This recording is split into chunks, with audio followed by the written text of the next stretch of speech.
and she is going to be telling us all about her story about a time in her career that took guts. I want to take care of just a couple of housekeeping items first. So first of all, we want to thank everyone who's joining us today and who's viewing today's event of No Guts, No Glory Live. And if you are watching, please start a watch party to help us get this message out to everyone who needs to hear it. We greatly appreciate your support. So Tatiana is a CPA. She's been a CPA for more than 15 years, helping entrepreneurs get taxes under control and reduce money anxiety. So Tatiana will help you know your numbers, and we will ask her more about that in just a little bit. But in the meantime, Tatiana, I'd like to welcome you and thank you for joining us today. Sure, it's my pleasure. And thanks so much for having me, Patty. Yeah, so Tatiana and I, we met at Author Up Live. It was just over a year ago when we met, and she is working on her book, and we will get to all of that a little bit later today. But first, Tatiana, I was hoping you could tell us a little bit more about your background and what it is that you do. Sure. So right now, my practice is very different from obviously what it was when I started out. I started out as a bookkeeper while going to school for accounting. So I was able to put practice and theory kind of together, which was amazing because principles of accounting is essentially bookkeeping. And for me, it made a lot of sense. And I worked with small businesses, several small businesses at a time. There were in different industries. So I was able to see not only different industries, but also different decision-making styles, different processes and kind of thought processes and kind of different approaches to business. And I mean, later I finished my college, my degree, and went to work for a tax firm to get my license, got some tax experience. But then when I got pregnant, I realized that I don't want the stress of tax season. We as accountants, we work a lot during tax season, and it's very stressful. It's very demanding. It's a lot of hours and really a lot of work because you're kind of constrained by the deadlines during the filing time, and you have to file everyone. So I decided that, you know what, it's just not something that I want to put the child that was growing in me, not the stress that I want to put her through. And I quit. And I decided, you know what, I really wanted to be an entrepreneur before and during working for a firm. Like I knew that I wanted to work for myself.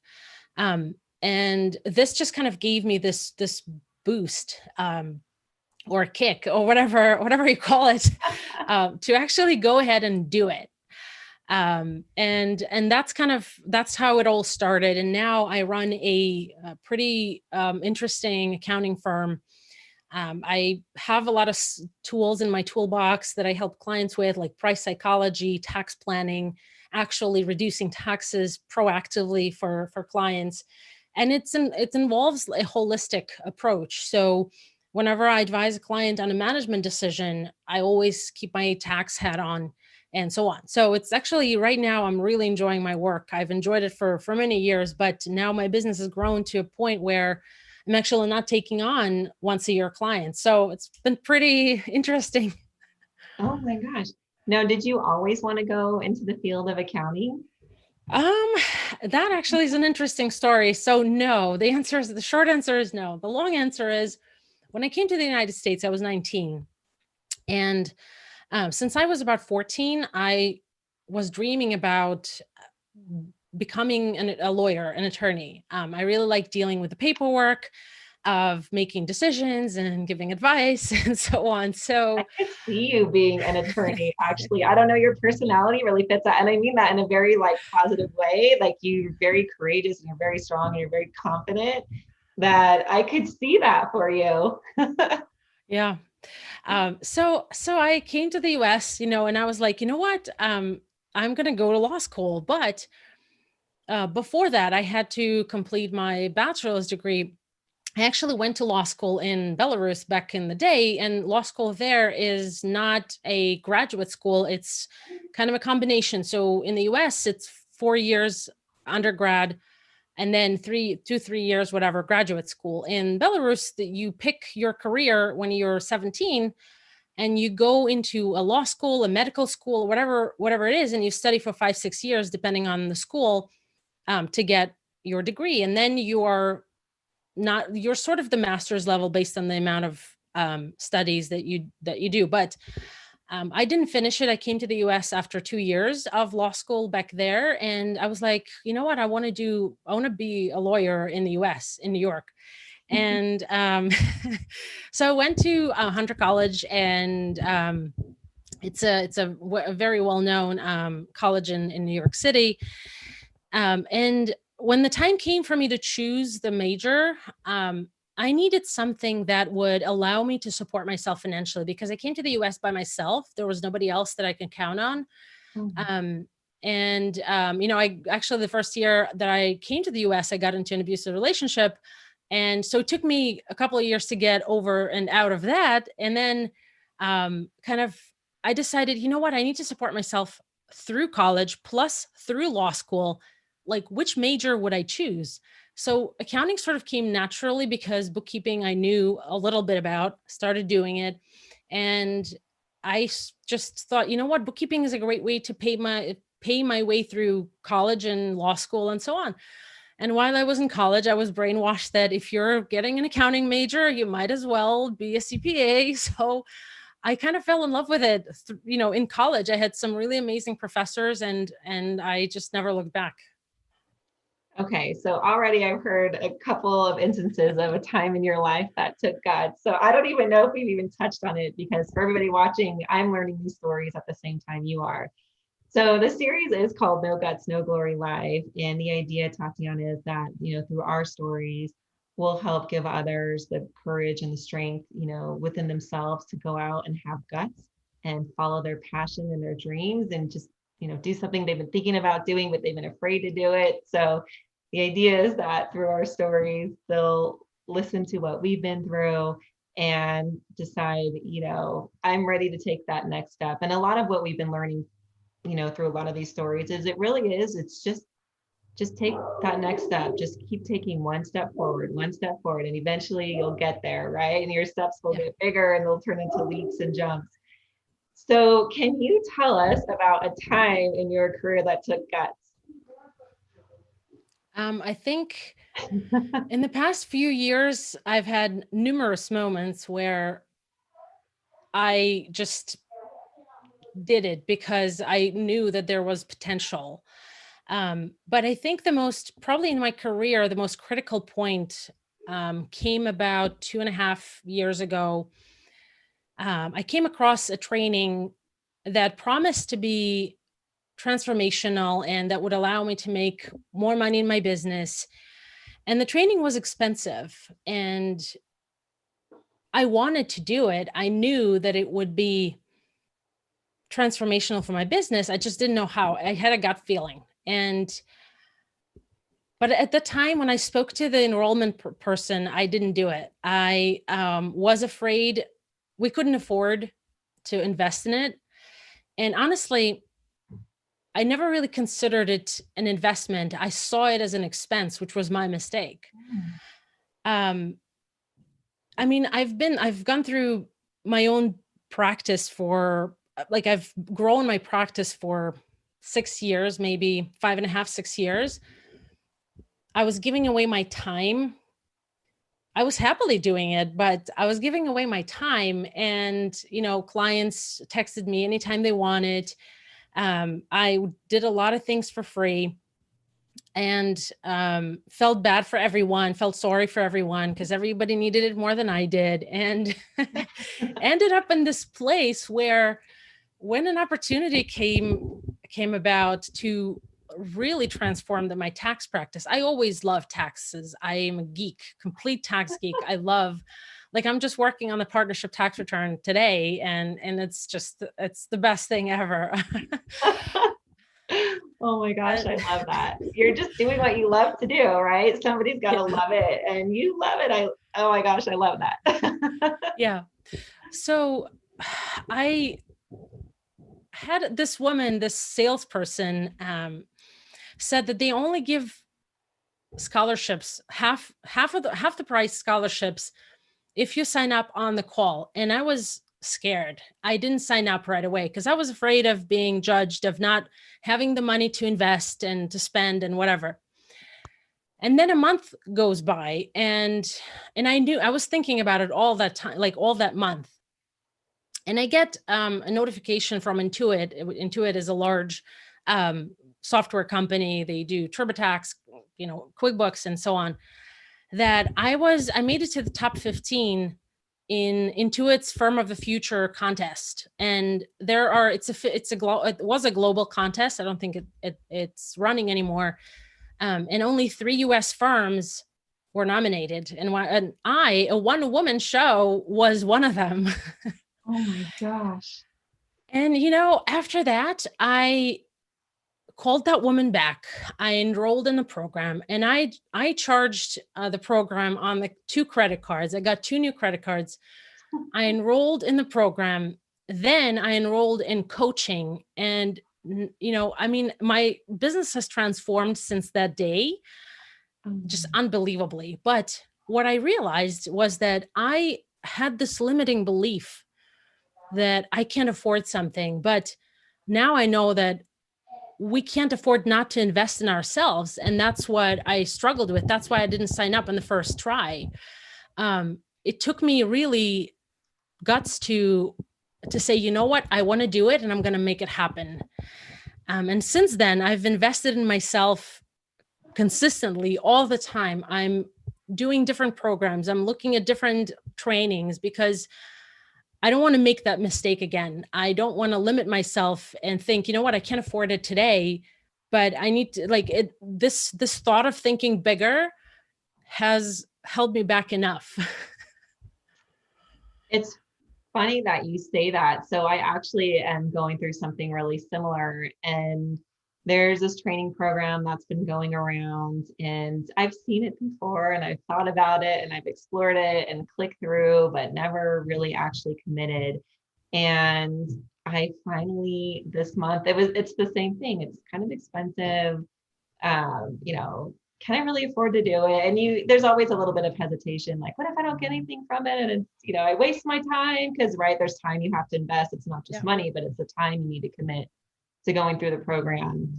And same thing, I just thought about it over and over and was finally like, I'm just going to do it, right? I'm just going to pull the trigger. I'm going to do it. I'm going to go for it.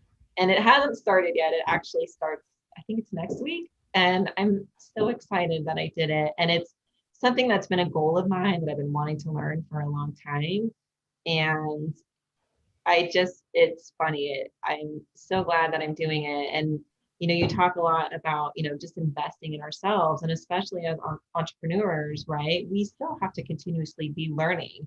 It's hard. We're busy. We're stuck working in the business, working on the business. There's always something going on, but it is so important just to make time to continue self-education. So I highly encourage that to everybody. So I'm going through the same thing. So it's transformational. And I'm naturally a chicken. I may seem confident, but I really am a chicken. And I just feel like I'll tell you a little story if we have a few minutes. Yeah.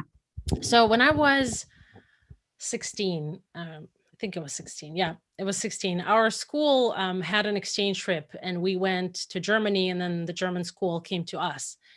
And this was my first trip abroad. I've never been abroad before. And it was a very special trip. I mean, Germany is beautiful. And they took us to a water park. And this was my first time in a water park. And I mean, I've been writing on everything. And there was this huge swimming pool and a couple of diving boards kind of on different levels, different heights.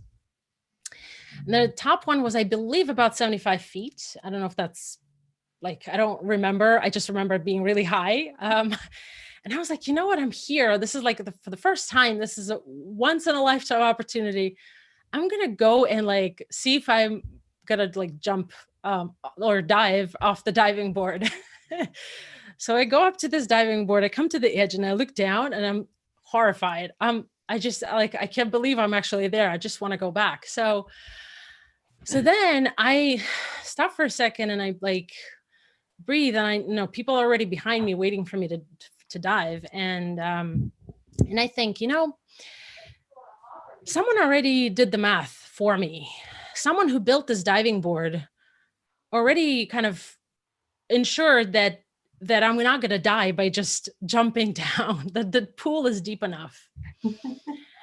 And then at that point, at that moment, once I realized that, I just gathered up my courage and guts and just dove in. And it was the most liberating experience I've had in my life.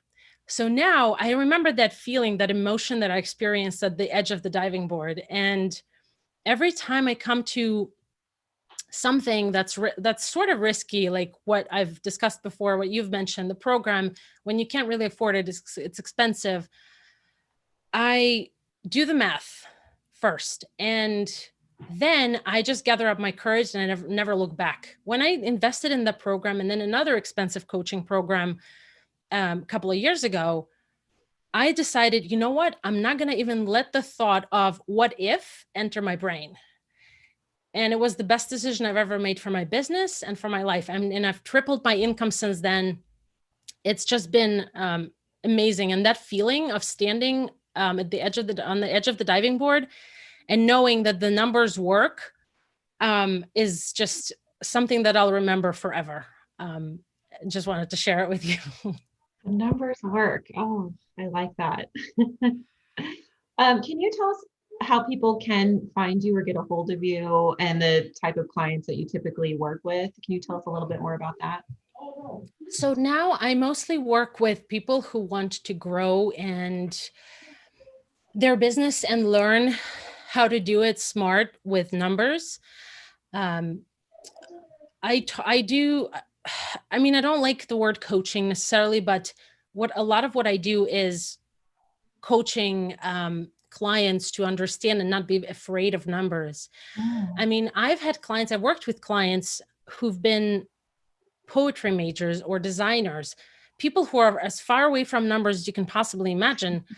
And after years of working together, they've turned into these smart business owners. I actually have one client who is a phenomenal CEO. He makes every decision in his business with numbers. So he knows exactly whether or not he can afford something, he should lay off people or hire people. He knows exactly to the penny his numbers, when the money is coming. He's a master of cash flow management.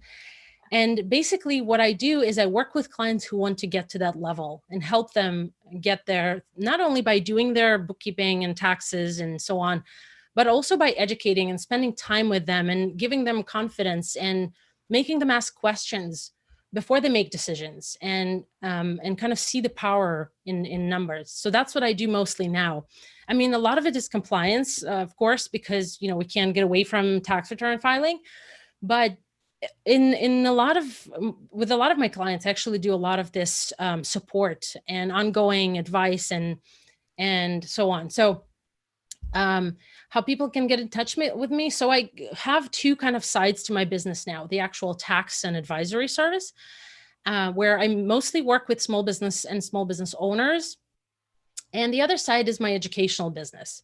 So I wrote a book, Dream Bold, Start Smart, coming out next March. And in that book, I wanted to make my expertise or expertise of someone like me accessible to more people, so that someone, let's say a mom, dreaming about starting her own thing or quitting her job or spending more time with kids, can actually take my book and know exactly how to launch her business, so that she doesn't make mistakes. She skips the trial and error and knows exactly what to do. Same thing for a creative soul. There are so many artists who work for somebody else and secretly dreaming about starting their own business. And with my book, they can actually get confidence in money, numbers, and taxes, and know exactly what to do and when and how, and launch a business that may have never launched. And so because of the book, I've developed a number of educational programs. I was which going to ask you, do you have any courses or classes we could take? This sounds so interesting. I mean, believe it or not, you make it sound super fascinating, and I would it love to is. enroll in one of your courses. So yeah, tell me all about that. So I have a couple of plans for courses, but the two upcoming ones are, well, they're for two different audiences, but one of them is to teach business owners who are growing, who can't really afford, let's say, to hire a hotshot accountant, or just don't have enough yet, but they know that they're going and, going the right direction, growing. A course that teaches to do their own bookkeeping. It's going to be kind of illustrated on QuickBooks, but once you understand the basics, you can use any software. Great. So that's actually the beta group. The beta testing is happening in 2 weeks. So it starts in 2 weeks. And basically, the people who I'm still enrolling people for beta testing. I want a small group of people. I have about 13. I want another 5 or 7 people, and that's about it. And then I'm going to launch it on a bigger scale when I work out the kinks. And then another one is for moms who know that they want to be flexible and make money. I'm developing a course to teach someone to be a great bookkeeper from scratch. In accounting, we struggle, many CPAs struggle with not having great bookkeepers. There are okay bookkeepers, there are good ones, but not great. Someone who doesn't only do the bookkeeping, but also understands what I, as a CPA, need for taxes and projections and so on. So that course is also going to pilot as beta in 3 or 4 weeks. I already have a group that's full. So basically, I want to share my expertise, and because I'm very passionate about numbers, I want it to be accessible and also something that someone with zero knowledge can handle and feel confident about their numbers. Because what happens a lot of times is people just bury their head in the sand and put it on the back burner, and that stuff never gets addressed or done. And that doesn't always have positive consequences. Let's put it this way. Yes. I know sometimes I'm slow to reconcile. Doesn't always happen right at the end of the month when it should. So I get all that. So that's really interesting. I think about at NGNG, we work a lot with virtual assistants, and we're always looking for virtual assistants. And these are sort of more marketing oriented. And we've got a training program to help teach them some of those marketing skills. But this is really interesting for people who, have thought about like going into business for themselves, don't know where to start, somewhat fascinated in bookkeeping or numbers. And here's a great opportunity for them to get that education and then go out and start their own business. Is that kind of it? Wow. Yeah. Oh my gosh, I love that. Man, you are just doing some really exciting things. So do you also have your own podcast as well? I do. Have actually 2, but one of them is just a conversation between me and a millennial. And another one is where I interview experts from different industries and different backgrounds, and just want to share their experiences. And that's Talk to Tatiana podcast. Oh gosh. All right. I'm going to start tuning in. Oh my gosh, Tatiana, thank you so much for sharing your story with us today. I'm so grateful for you and glad that you're here with us. And it was such a pleasure. And, I think the lesson or the takeaway today is, for everybody watching, don't forget, you need to continue, your own education. You need to continue to invest in yourself. We invest in software programs or equipment or, who knows, office supplies, right? But it is important to take time for you and to invest in yourself. Again, for everybody watching, we appreciate you. Please start a watch party so we can get the word out, and everybody have a fantastic weekend. Thank you.